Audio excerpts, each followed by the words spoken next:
What if I told you that the key to building a fantastic, successful brand lies in conducting choirs? Hi, I'm Sanjeev, and I've led choirs to become world champions. Yes, you heard right, world champions, and many other choirs to come to international standard. And I've also built 2 businesses from zero over the last 16 years. And when I was just thinking about what I have been doing over the last couple of decades, I myself was quite surprised to realize that it was the same strategies, the same things that I had done to take my choirs to international level to become world champions that I had also done in my business, in the companies that I started. So today I'm going to share with you how the lessons I learned from choral conducting and singing and performing can really transform your brand. So in this video, I'll be talking about 8 branding lessons that we can learn from choral conducting, from conducting choirs, and also from starting and growing and building 2 businesses. These tips will really help you make your brand stand out, I'm sure. With actually about 32 years of conducting and 16 years of being an entrepreneur and building a brand, I've seen how these worlds overlap. So let's dive straight in to the first lesson. I really ask you, stay with me right to the end. If you have not subscribed yet to this channel, please do so that you can get some fantastic content like this going forward as well. And we have so many great videos we have created in the past as well. So do subscribe and do like it as well.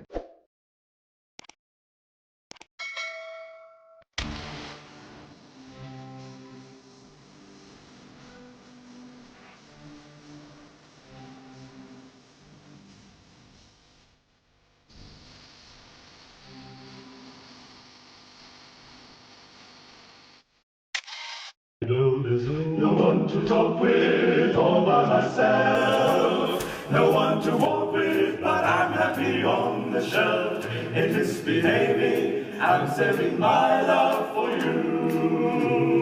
Wonderful you. So the first lesson is the power of mission. So just building on what Simon Sinek said in his now famous TED Talk, start with why. It's really important that we are clear about why we are doing what we are doing. So with our choir, with all the choirs that I started, that I conducted, that I directed. So one of the choirs that I started actually way back in 1994, that's a long time ago, called the Revelations. This was an all-male ensemble with initially a lot of members, but finally we settled on about 8 to 10 members. And this was the 8 to 10 members that went and won world championships and also toured so many different countries. The Revelations. I sang in the choir as well, and also I conducted the Revelations. So with the Revelations and with the Methodist College Choir, which I also conducted for 10 years, and we helped them become the best youth choir in the Asia Pacific region. We took them to that level. They were the only choir to win the Grand Prix in the Asia Pacific Choir Games, and also their category as the best youth choir. So they won the championship, they won gold medals, they won a platinum medal in China, so many accolades over the years with this choir. And also then I started a school called the Revelations Academy, where we also had children's choirs, intermediate choirs, teenage choirs, adult choirs, all different types of choirs. And now we actually have a community choir called the Revelations Mixed Voice Choir. With all these choirs, the mission is the same. What is the mission? You have to entertain. An audience is coming not just to listen to you, but to watch as well. So we have to make that audience feel better. We have to communicate with the audience. We have to transfer our emotions to the audience. If you're singing a happy song, the audience should feel happy. If you're singing a sad song, the audience should actually, feel very emotional. And if you can see 1 or 2 audience members crying, it means we have succeeded. So the mission was always entertain.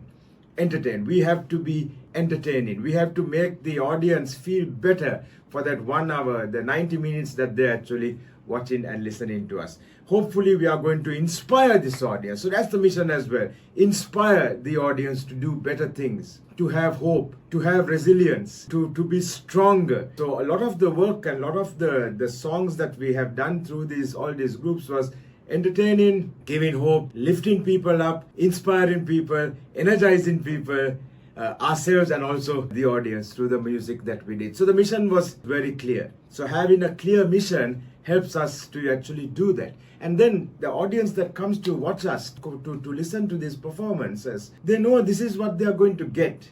They know why we are doing what we are doing. We are doing it to entertain, we are doing it to have fun, we are doing it to inspire people, we are doing it to give people hope, we are doing it to make people happy. And so the audience who also wants those things, values those things, will come for our performances. So the mission is very clear. And even with the businesses I created, the Revelations Academy of Performing Arts and Revelations Professional Education, both these companies, the mission is, their overall mission is, helping people to become a better version of themselves. So Revelations Academy, we do it through the performing arts, helping you to become a better version of yourself. Revelations Professional Education, we do it through learning, through helping people develop skills in leadership, in communication, in helping people change their behaviors, change their belief systems. But again, the ultimate mission, why we do what we do, is to help people become a better version of themselves. So we want to build a strong brand. We have to be very clear, what is our mission? Why do we do what we do? And I think it's very clear, isn't it? Why we do what we do. What can you do? So be very clear as to why you're doing what you're doing. What does your brand stand for? So no one actually starts a business to make profit. That is not the end goal, right? We start a business because we want to make something different. We want to make the world different. We want to make people's lives different. So when Bill Gates started Microsoft, his idea was not, I don't want to become a billionaire. That was a side effect that resulted from the business, or he became a billionaire because the business did so well. But that's not why he started the business. He started business saying, I want to help people to have a computer in every home. I want everyone to have a computer on their desk. I want to make computers affordable. I want to give people access to computers all over the world. That was the mission. When Henry Ford started the Ford Motor Company, he didn't say, I want to become a worldwide brand. I want to become a billionaire. Well, he did. But his idea was, I want to make the car so affordable that any household, any middle class household can afford to have a car. Well, that was the mission. Very clear. So think about why you do what you do.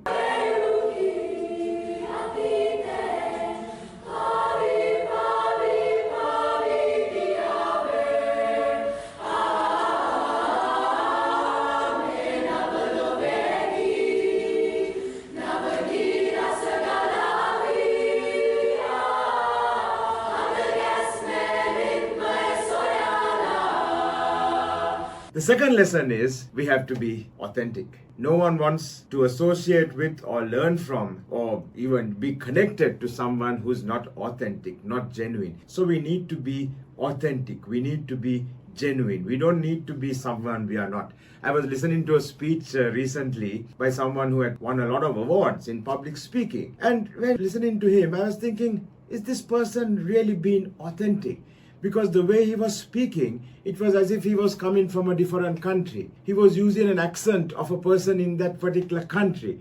For me, it didn't resonate. It didn't feel authentic. So we always need to be authentic.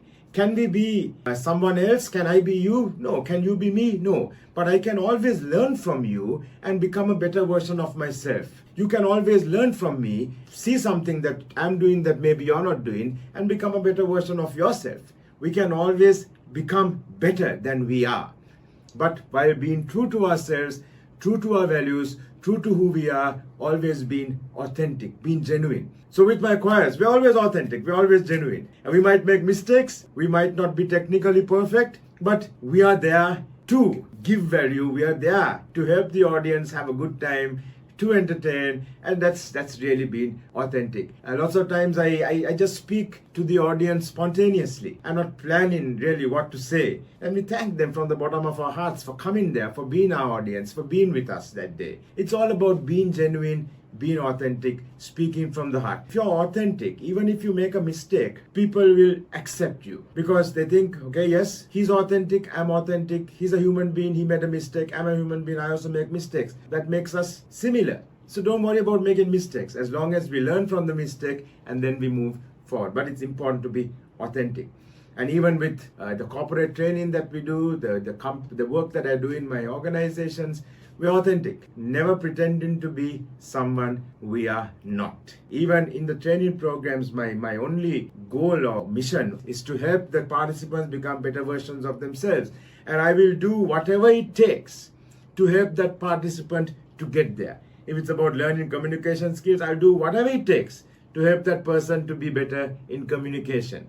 because that's what it's all about. Being authentic, being genuine. Sometimes I might, even get upset when somebody is not paying attention or has come in late or something like that. Why? Because we want to give them the best we can. And we can't do that if the people are not there. So it's all about being genuine, being authentic. And some of the leadership principles and books that are out there today are talking of this thing called authentic leadership. They're saying, okay, it doesn't matter how clever you are as a leader. We want you to be genuine. What you see is what you get. We don't want you to pretend to be someone you're not. We want the genuine, the authentic article. We want you to be yourself. And it doesn't matter if as yourself you make mistakes, as yourself you are human, as yourself you become emotional. But that's still you. And we appreciate that. We want you to be yourself. As long as your heart is in the right place and we know why you're doing what you're doing. And we know that you're actually working for a bigger purpose. So establishing authenticity, very, very important. I don't think that's a difficult thing to do. Just be yourself and always be learning, be improving, be developing, trying to make this version of yourself better and better and better and better each day. Trying to be better each day. La la la la, don't be scared. You got the mood prepared. Go on and kiss the girl. Sha la la la la la, don't stop now. Don't try to hide it. How you wanna kiss the girl. So the third lesson is I need to have energy and passion. Well, energy, if I'm talking to you like this, I have to have energy and passion in what I do. Well, you're not going to really feel it. You're not going to feel there's any energy or any passion. But we need to have the energy and passion ourselves because energy is contagious. If I am full of energy, my energy is going to rub off on the people around me. My energy is going to rub off on you who are watching this video at the moment. The passion, why we are doing what we are doing. Why do I want to do this? They say the best work you can do or the best job you can do is something that you would be happy to do even if you don't get paid. Why? Because you're so passionate about it anyway. You take a cricketer. If the cricketer is playing cricket, representing his country because it's a job, because he wants to earn money from it, you find he won't be the best cricketer, isn't it? Because the passion is not there. But if he is a guy who would play cricket anyway, whether he's paid or not, he's playing in his garden, he's playing on the road, he's playing on the beach, he's playing everywhere. Well, that's the passion. You have the passion, you have the skill, you're good enough. Well, that passion is going to earn you money as well. Today with technology, with YouTube, with so much of stuff out there, so many people can use their passion to actually earn a living. And that's possible. Because you find that your passion is shared by maybe thousands of people or hundreds of thousands of people or even millions of people somewhere in the world. And then that passion can help them, can help you, and you can earn an income from your passion. But we have to have this passion. So people who have watched my choirs perform, say that just the joy, the energy, the happiness that you see on the faces of the performers, on the faces of the choristers, makes them happy as well. The sheer raw energy. And that's, I think, so important. The sheer passion, the sheer raw energy. The fact that when you look at this choir, you see that there is no other place that they would rather be. They want to be here. They want to be entertained in the audience. That passion is there. And that passion is there in all the work that we do. Because without passion, without energy, without enthusiasm, why do it? Why do it? Why do it? So we need to have the passion and the enthusiasm and the energy. And when I have that in my work, in my businesses, that gets transferred to my client. That gets transferred to my audience as well. So we are very passionate about what we do. And that's in our work as well. So we don't do anything half-heartedly. We don't do anything in half measures. Whatever we take on, whatever we will do it the best way that we can. Not leaving anything for another day. Not holding anything back. There are some people who say, when you're a teacher, you shouldn't give all the knowledge you have to your student. You know the story of Guttila and Musila, to the violin teacher. But it's not that way with us. We would teach you everything that we know. Because we don't have to worry. Some people won't teach everything they know because then they think if I teach you everything I know, you know the same as me, then I'm going to lose my value. But no, it doesn't have to be the case. I teach you everything I know today. Tomorrow I go and learn more stuff. Now I know more. As long as we are growing, we are expanding, we are learning, we don't ever have to be scared about sharing what we know. Because today is not the same as tomorrow, isn't it? We can always learn something more. So the third lesson is have energy and passion, first of all in yourself, and then transfer this to your team, to the people around you, to the people who are working in your organization, to your clients, to everyone you come into contact with. So energy becomes contagious, passion becomes contagious. People want to be with you, people want to work with you. I mean, that's a fantastic brand to have, isn't it?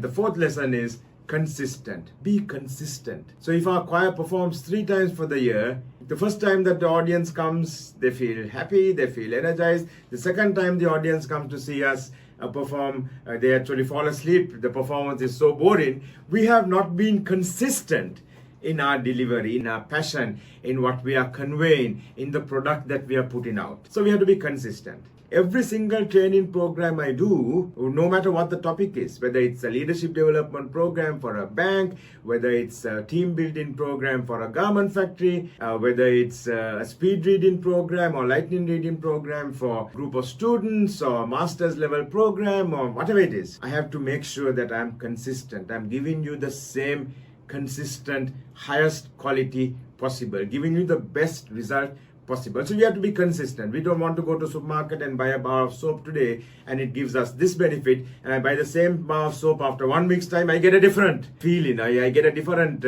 I don't get that benefit. Yeah, that's not consistency. We have to be consistent. So as long as we know what does our brand stand for, what do we want the benefit of our brand to be, what do we want our clients, our consumers to get from our brand, we have to then make sure that we are consistently delivering this. If someone contracts us to come and do a training program, they would know this is what we are going to get.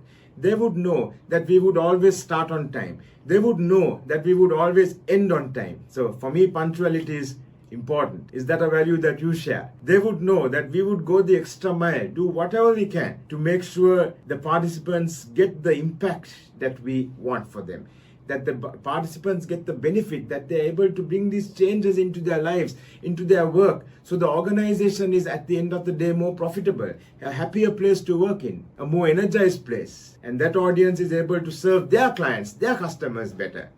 So being consistent in what we do becomes extremely important as well. So just talking about consistency again in our choirs and the practices. So Methodist College, we had about 60-70 girls that time in the choir. We would always start on time. And even if those girls go late for other things they do, when it came to choir practice, they would be on time because they knew choir practice starts on time. And if they are late, it's not going to be very good for them. They would always be on time, consistently. And we would always start on time. And we would 99% of the time, 1%, maybe not, 99% of the time we would end on time as well. So being very, very consistent. Even the participants, the choir, the members, the students, they know what to expect. They know this is what we are trying to do. They know we are a team. They know we have one goal. They know we have one purpose. So being consistent becomes extremely, extremely important. And as a leader, I have to walk the talk. If I am the conductor of the choir, I have to be there before the girls. If I am starting the training program, I have to be there before the participants. If I am starting a meeting for my team at my organization, I have to be logged on before the team is. We have to lead by example. We have to walk the talk. I have to be consistent as a leader. I can't be happy about something today, and if that same thing happens tomorrow, I'm not happy. And that's not going to be a consistent message. I have to be consistent.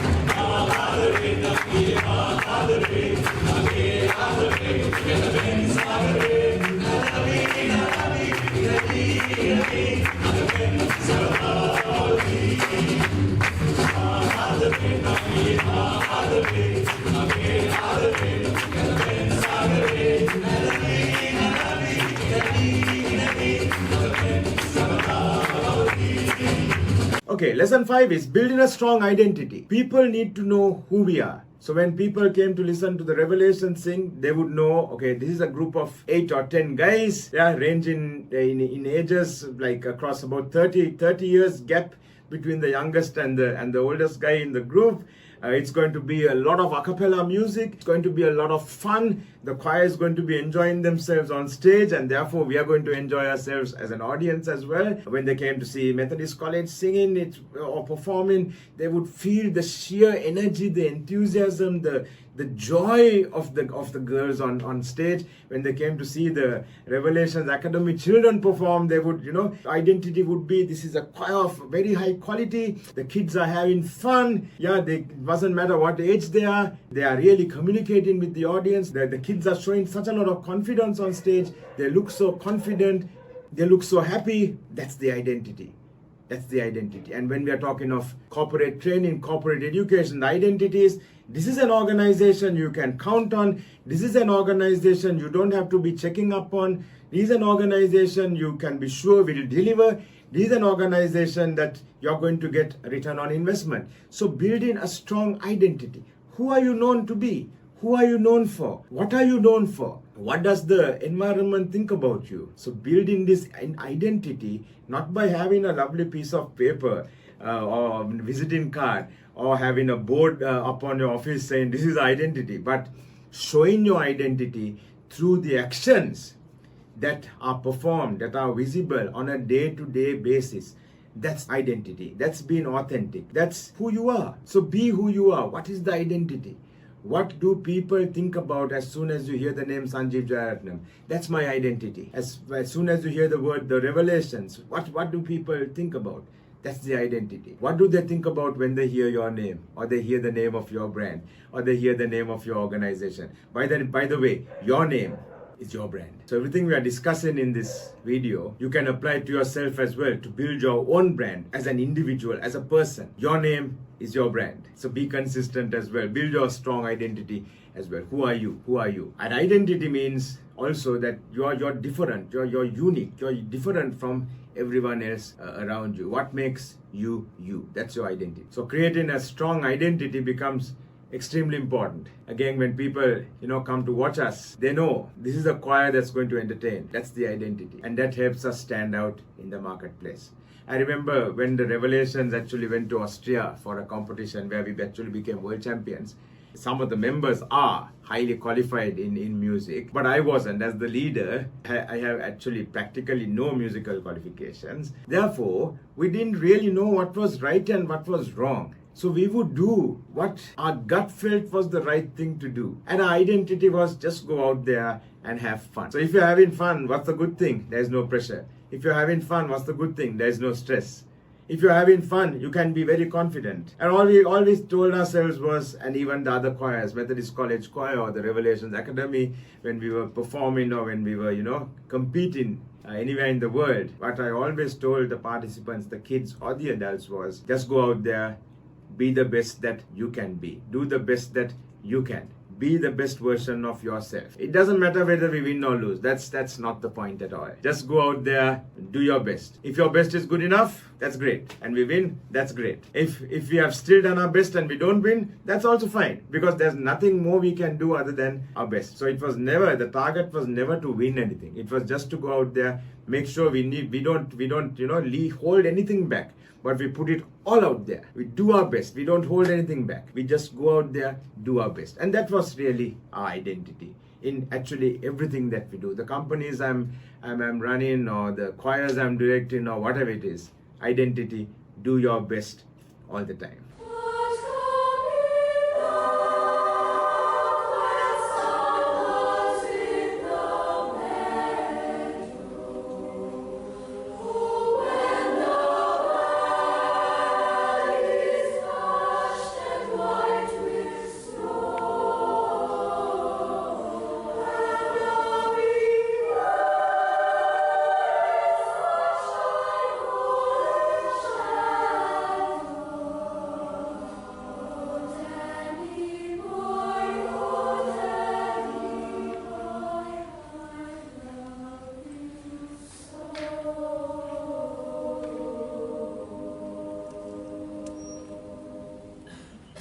Lesson number 6 is create an emotional connection. So both with my choirs and with the corporate training and stuff that we do, it's very important that we genuinely care. It's all connected, isn't it? Doing our best, being authentic, having an identity, communicating and building these emotional bonds or connections.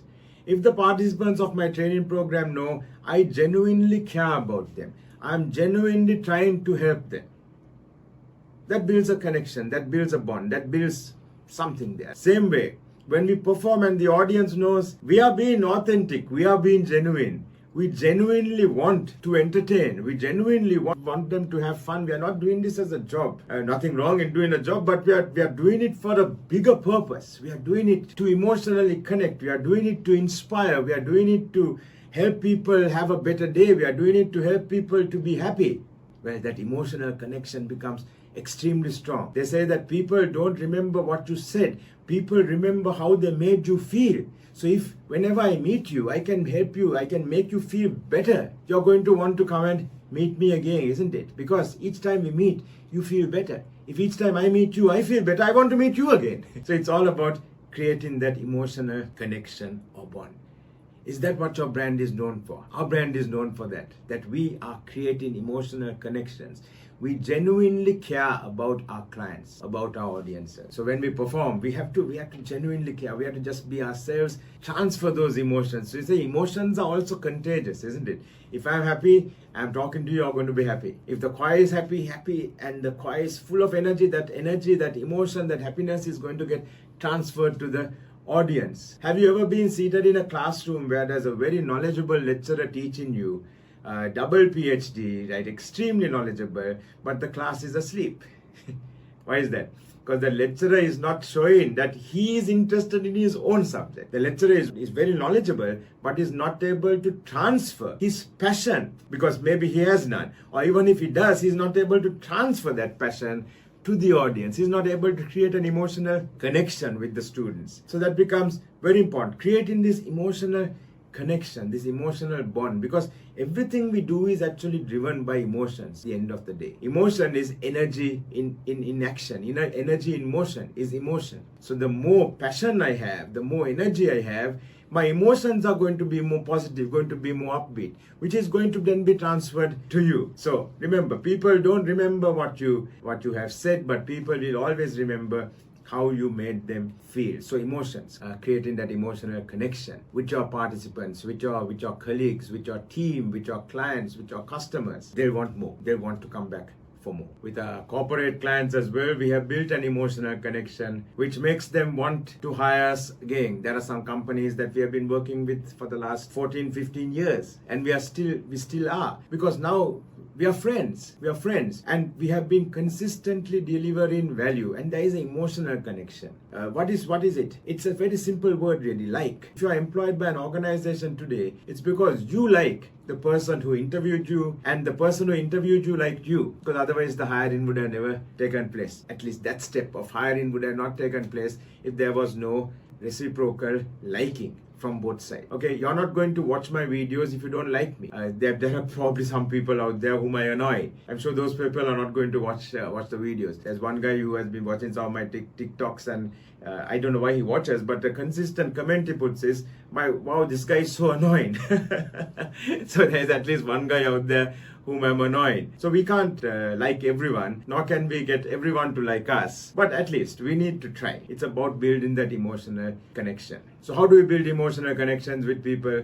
Right? Showing them that we are genuine, that we genuinely care, that we are not just playing a game here. It's not just a business to us. We genuinely care. There are some people who come to us and want us to do a program for them. But if I believe, no, we are not the best fit, or we cannot help them in the way that they want, we would always walk away, because we'd rather not have the business rather than doing it and not giving the client the benefit that they want. Because at the end of the day, we have to add value. We genuinely care about the outcome and about the person. And that's part of our identity. That's part of creating that emotional connection. So how do you do this? Storytelling, telling you stuff that has happened, that builds bonds with people. And of course, always putting yourself into the other person's shoes.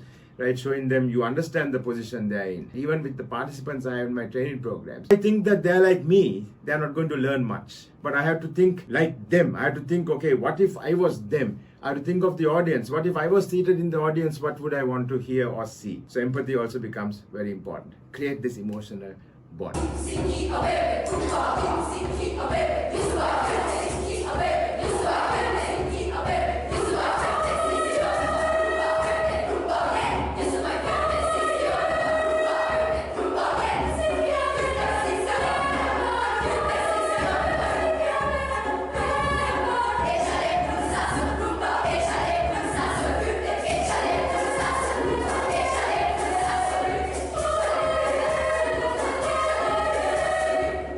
Lesson number 7 is innovate continuously. We can't stay in the same place, right? We can't stand still. We need to keep doing different things. So I was watching some videos of the Revelations performances we had in the early 2000s. And, we are just standing in one place like a typical choir would. And then you watch some videos of concerts we did in 2015, 2017, 2019, and you'll see, okay, my gosh, this has changed so much. Sorry, we didn't do something in 2019, 2015, 2017. You would see, wow, it's now all about entertainment. It's about, you're not standing in one place, you're entertaining, you're singing, there is emotion, the face is conveying so much, you're communicating. And it's the same with the Methodist College Choir, it was the same with the Revelations Academy. It's all about innovation, doing things differently. I remember we went for a choir competition to Austria, as I was telling you, the World Choir Games in Austria in 2008. And we wanted to get different sounds from what we were doing. So one sound was by closing the doors and singing. So if I close my doors and I'm talking to you, the sound I've created is now become a bit more nasal, right? And if I'm singing, if I go, I can do this and I can do this, so the sound changes, right? So that was also an innovation. Then we started dancing while singing. That was an innovation. Then we started using kinesthetic movement. For example, if I want to sing louder, if I go, we use my hand for that. If I go, by raising my hand, I can actually increase the volume as well. Kinesthetic movement. That was also an innovation. So we have been innovating. We have been doing different things. If I want to get softer, if I go,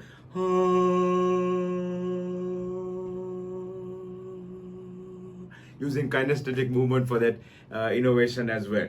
So using this in our practices and then translating that into the performance. Innovation, even in teaching, in learning. How do we innovate? Changing our strategies, changing the exercises we do, changing the case studies that we have, changing the way we deliver, changing how we get audience interaction. This program called speed reading or lightning reading that I've been teaching since 2008. Each batch we actually change a little bit. It's evolving. It's all about innovating. Is there a better way? And if you are looking for a better way, there is always a better way.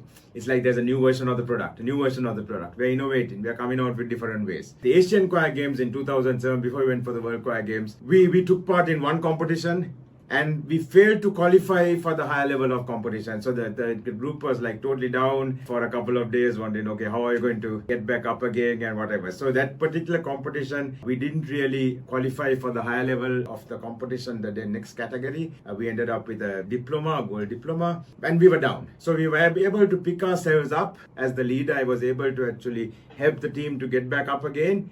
And for the next category we competed in, which was the gospel and spiritual category, we did something that no other choir had done before. We actually ran up onto the stage. And we could see that right from the start of us doing that, the judges just stopped what they were doing and they, what is this choir? Which means we had actually got their attention even before we opened our mouth and sang a single note. The sheer energy that we brought in there. And we innovated, we did something different. And the same with lots of other competitions that we went for. We did things differently to lots of others out there. And because, as I say, it's not that because we were so clever, but because we didn't know any better. So we tried something because we didn't have any rules. It's like Elon Musk says, okay, if somebody said you can't build a spaceship, it's too expensive. Elon Musk went back to the basic principles and thought, why? The raw materials are not expensive at all, so why can't we do it? So by asking different questions, by asking simple questions, sometimes we get a better answer. So innovation, all about not being satisfied with the status quo, wanting to do something better, wanting to do something different, not willing to take no for an answer. I tell my team, I tell my students, I tell my choristers that, I don't have the word can't in my vocabulary. There is no word saying cannot or can't. It's just, I don't know how yet, but we can find a way. So there is no can't in my vocabulary. And therefore we are able to actually do things different and to keep innovating, trying to do things better and differently. And it's the same with the videos that I'm trying to do as well. We are trying to improve with each video. We are trying to do something different. We're trying to, give you more value. It's all about innovation. Always thinking, how can I make things better? And if your brand is known for innovation, your brand is known for, okay, it's now never going to be in the same place. The brand is always trying to give a better service, give a better outcome, give better value to the client, give better value to the consumer. That's innovation. So we're always thinking, how can we be better? How can we be better? And if we can build innovation into our process, it's even better. So famous examples, 3M has built innovation into the process. They give people a certain amount of hours each day, do whatever you want. You're not accountable, just do whatever you want. Have fun, try something crazy. Google does the same thing. And therefore there is innovation happening in these organizations. Innovation is built into the process. We're giving people space, time to innovate. So that becomes important as well. And if we as entrepreneurs, we want to create that culture of innovation, we have to make the whole environment mistake friendly. So I always tell my team, make mistakes, because it's by making mistakes that we learn. But you can only make the same mistake once. You can't make it a second time, because you make it once, you learn from it, we make sure we don't repeat it. But we are mistake friendly. Make mistakes. Because if you don't make mistakes, we are not learning. If you are not making mistakes, we won't innovate, because we'll be scared to try something new. Innovation is trying something new. And you try out 10 new things, 9 of them might sometimes fail. Doesn't matter. We need to keep trying. So build innovation into the process. Continuously innovate. Yeah, we're trying to do different things all the time. You can be a master, don't wait for luck. Dedicate yourself and you can find yourself standing in the hall of fame. Yeah. And the world's gonna know your name. Yeah. So lesson number 8, none of this can be done without building a strong team. So when I was directing Methodist College Choir for 10 years, the girls would come in at the age of 14 into the choir, and they would leave when they were 19. And the transformation that you would see of these girls, it wouldn't take 5 years for the transformation to occur. Even in 2-3 years, you would see the transformation. The shy girl who walked in, who would not smile at anyone, is now like full of energy, like a 1,000-watt bulb on stage, beaming, smiling, infusing the audience with her energy, just communicating and energizing the people around her, full of smiles. You can't stop that. And that for me as a teacher was a great reward. So building a strong team. So I always tell my choristers, I tell my team, look, I am there to help you to succeed. I can't do this without you. So again, building the brand means building a strong team. How do we build this strong team? We have to have confidence in our team. We have to give them opportunity. We have to empower. We have to delegate. And sometimes as a conductor, you may have seen choir conductors or orchestra conductors, they're always waving their hands. Sometimes as a conductor, I might not do anything. I might just be like that. The choir is singing. Why? Why don't I need to move my hands? Because I have total faith in the choir. I don't need to do that, because they know I trust them and they trust me back. And therefore, I don't need to, be guiding them all the time, because that trust is there. Or I might just say, do that. And just this little action would get them to increase their volume. If I do that, it will get them to increase the intensity as well. Just a small action. I don't need to beat time. They say, whose responsibility is it to keep the time? Is it to keep the tempo in a choir, in an orchestra? It's not the conductors, it's the choirs, it's the orchestras. In the same way, whose responsibility is it for the team, your organizational team, to work?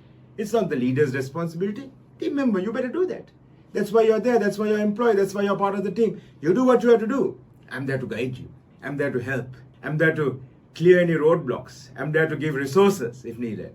But you better do the work. So empower the team, clear the road, and allow them to run. So building a strong team, because it becomes extremely important. And to build a strong team, you need to have a strong leader. A leader who's authentic. Then you build a strong team who actually is with the leader, who follows the leader, who is convinced by the leader, who trusts the leader. all of that is also there, right? So, but we need to build a strong team, right? They say a team is as strong as its weakest link. Sometimes we need to get rid of the weakest links, or help those weakest links to come up to the level of the strongest people in the team. So learning and development within the team also becomes extremely important. And it always used to happen. People grow.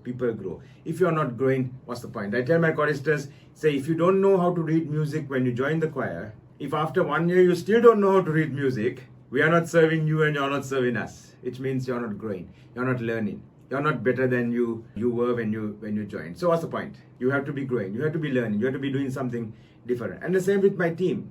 So today I was talking to a new intern who joined, who was saying, I don't like to do video editing.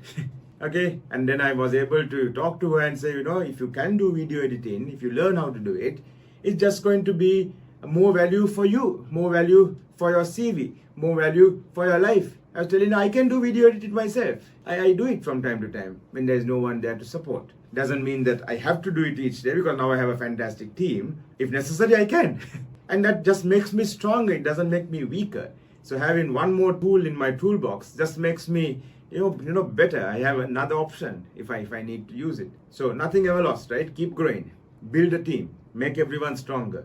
Make yourself stronger. So that's lesson number 8. So thank you very much for watching the video. I hope this helped you. Let me quickly recap the 8 lessons that we learned in this video. Number 1 was have a very clear, powerful, engaging, inspiring, motivating mission. Why do you do what you do? In my case, it is helping people to become a better version of themselves. Number 2, always be authentic. Be yourself. You can't be anyone other than yourself. I can't be anyone other than me. But I can always be a better version of me each day. Be authentic. Number 3, have energy. And you have to pass this energy and this passion, communicate it, transfer it from yourself to the people you're working with, to your client, to your consumer, to your customer. I have to do it with the choirs I'm working with the choristers, with my team, with my students. First of all, I have to have it. If I don't have it myself, there's nothing to transfer. But having it myself is also worthless unless I transfer it. I have to communicate it. I have to send it, transfer it from me to you. So emotion, energy and passion, very, very important. Number 4 was important of consistency, being consistent, doing the good things that you're doing every day, being consistent. I think discipline comes in there as well. Number 5, building a strong identity. So people know who you are. People know what to stand for. People know what they can expect if they talk to you, if they hire you, if they buy your product, if they use your service. People know what they can expect. So we have a very clear, strong identity. Number 6 is all about emotion. It's all about me liking you, you liking me. We building a bond. We helping each other. People don't remember what we say, but people remember how we make them feel. So building that emotional connection. Number 7, continuously innovating, being better each day, little by little. I don't have to suddenly become fantastic, but each day, if I'm a little bit better than I was the day before, it means after 1 year, I'm not going to recognize myself. Things have changed so much. There is innovation. I'm better each day. And the last lesson was, I can't do any of this.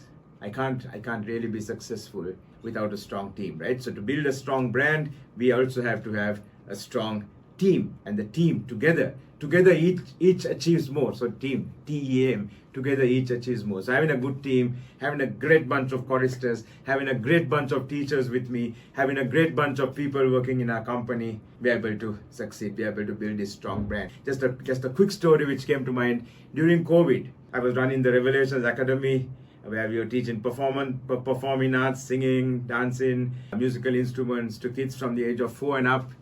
Incredibly difficult to do this over Zoom when you can't meet in person because of COVID. Yeah, but I had a great team. I had a great bunch of teachers who were able to innovate, who were able to change the way of teaching, in a very short space of time, so that they could still keep the students engaged, so that we could still give value, so that we could still grow, and we could help our students grow, whether they were 4 years old or 16 years old. Having a great team, a strong team, is also very, very important. I hope you enjoyed this video. Do see how you can apply what we discussed to your own brand, to your own brand, being yourself, your own personal brand. That's branding as well. To your organization, if you're running a company, to the products you have, to the services you have, at least to yourself as a person, as your personal brand. See how you can apply these lessons. Do get in touch if you need any help. If I can help in any way, you want to bounce off an idea with me, do get in touch. Right, don't forget to subscribe and like this video as well if you did like it. I hope to see you soon for the next video. Till then, stay safe and stay blessed.